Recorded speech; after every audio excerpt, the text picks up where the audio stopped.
ఇక రాష్ట్రంలో సాగు చేసే భూములకే రైతు భరోసా ఇస్తారని సర్కార్ అయితే నిర్ణయించినట్టు తెలుస్తుంది. గతంలో కూడా చెప్పింది సర్కార్, రాష్ట్రంలో సాగు చేయని భూములు ఎన్నో ఉన్నాయి, వాటన్నిటికీ రైతు భరోసా ఇస్తున్నారు. కానీ ఇప్పుడు అట్లా కాదు, రైతులు ఎవరైతున్నారో రైతులు పంట పండించే భూములకు మాత్రమే ఈ రైతు భరోసాని ఇవ్వాలని చెప్పి ప్రభుత్వం నిర్ణయం తీసుకుంది.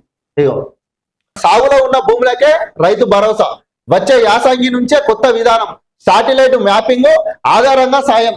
ఇక శాటిలైట్ మ్యాపింగ్ ద్వారా సాయం చేయడానికైతే ప్రభుత్వం నిర్ణయం తీసుకున్నట్టు తెలుస్తుంది. సర్వే గ్రాండ్ ట్రూత్ వివరాలతో పెట్టుబడి సాయం ఇచ్చే యోచనలో సర్కారు. ఇక మొత్తం మీదనైతే వానాకాలం వరకు, వానాకాలం డేటానే ప్రామాణికం.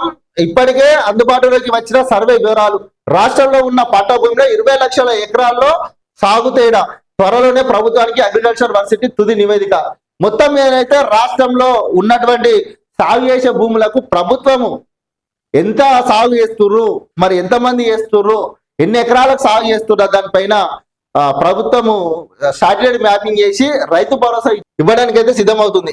రాష్ట్రంలో రైతు భరోసా పంపిణీపై ప్రభుత్వం కీలక నిర్ణయం తీసుకోబోతున్నది. ఇకపై పట్టా ఉన్న ప్రతి భూమికి కాకుండా వాస్తవంగా సాగులో ఉన్న భూములకు మాత్రమే పెట్టుబడి సాయం అందించాలని యోచిస్తున్నది.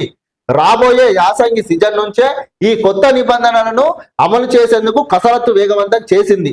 వానాకాలం సీజన్ లో జరిగిన సాగు వివరాలను ప్రతిపాదికగా తీసుకొని అర్హులైన రైతులకు నగదు జమ చేయాలని భావిస్తుంది. అంటే వానాకాలం సీజన్ లో జరిగినటువంటి వివరాలను తీసుకొని అర్హులైన రైతులను గుర్తించి వాళ్లకు ఈ రైతు భరోసా జమ చేయాలని చెప్పి ప్రభుత్వం అయితే నిర్ణయిస్తుంది. మొత్తం మీద ఎన్ని ఎకరాలు ఉన్నది ఏంది అనేది చూద్దాం. రాష్ట్రంలో మొత్తం ఎంత భూమి ఉంది? రాష్ట్రంలో సాగుకు యోగ్యమైన మొత్తం భూమి 1.53 కోట్ల ఎకరాలు కాగా, ఇందులో 8 నుంచి 12% వరకు అంటే సుమారు 20 లక్షల ఎకరాలకు పైగా భూమిని పంటలు వేయకుండా ఖాళీగా ఉంచినట్టు సర్వేలో తేలింది. అంటే లాస్ట్ టైంలో 1.53 ఎకరాల భూమి ఉంటే సుమారు 20 లక్షల భూమిని పంట పండించకుండా పడవబెట్టినట్టు సర్వే ఆధారంగా తేలిందట. అంటే 20 లక్షలకు వాళ్ళు పంట పండించుకోకుండా రైతు భరోసా ఎందుకు? మరి వాళ్ళకు అట్లా పంట పండించుకున్న రైతులకు ఇచ్చినా బెటర్, వాళ్ళకి ఇంకో కొంచెం సాయం ఎక్కువ వస్తుందని ఆలోచన చేసుకుని వాళ్ళు అది చేసుకుంటారు. మరి ఇట్లా పంట పండించుకోవడం వాళ్ళకి ఎందుకు అని చెప్పి సర్కార్ అయితే ఆలోచిస్తుంది.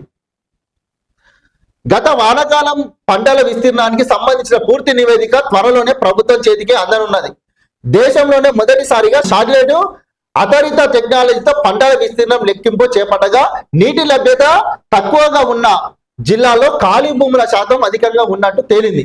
అంటే నీటి లభ్యత, నీరు తక్కువగా ఉన్న జిల్లాలలో సాగు భూమి కూడా తక్కువ ఉందట, పంటలు పండిస్తలేరట. అట్లా శాటిలైట్ ద్వారా సర్వేలల్లా తేలిందట. ఉమ్మడి ఆదిలాబాద్, మహబూబ్నగర్ జిల్లాలో సాగునీటి సౌకర్యం తక్కువ కావడంతో అక్కడ ఖాళీగా భూములు ఎక్కువ కనిపిస్తున్నాయి. నీటి వసతి మెరుగుగా ఉన్న జిల్లాల్లో సాగు చేయకుండా ఉంచిన భూములు తక్కువ ఉన్నట్టు అధ్యయనంలో తేలింది. ఒక్క గ్రామంలో 500 ఎకరాల సాగు యోగ్య భూమి ఉంటే 400 నుంచి 450 ఎకరాల్లో మాత్రమే పంటలు వేస్తున్నారని శాటిలైట్ మెసేజ్ స్పష్టం చేశాయి.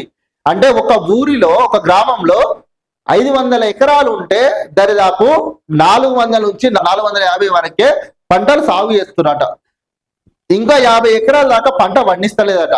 ఇక ఇట్లా చేసే బదులు, వీళ్ళకి ఇచ్చే బదులు కేవలము పంటలు పండించి ఎవరైతే సాగు చేసుకుంటారో వాళ్ళకే ఈ రైతు భరోసా ఇవ్వాలని చెప్పి ప్రభుత్వం అయితే పకడ్బందీగా ప్లాన్ చేస్తుంది.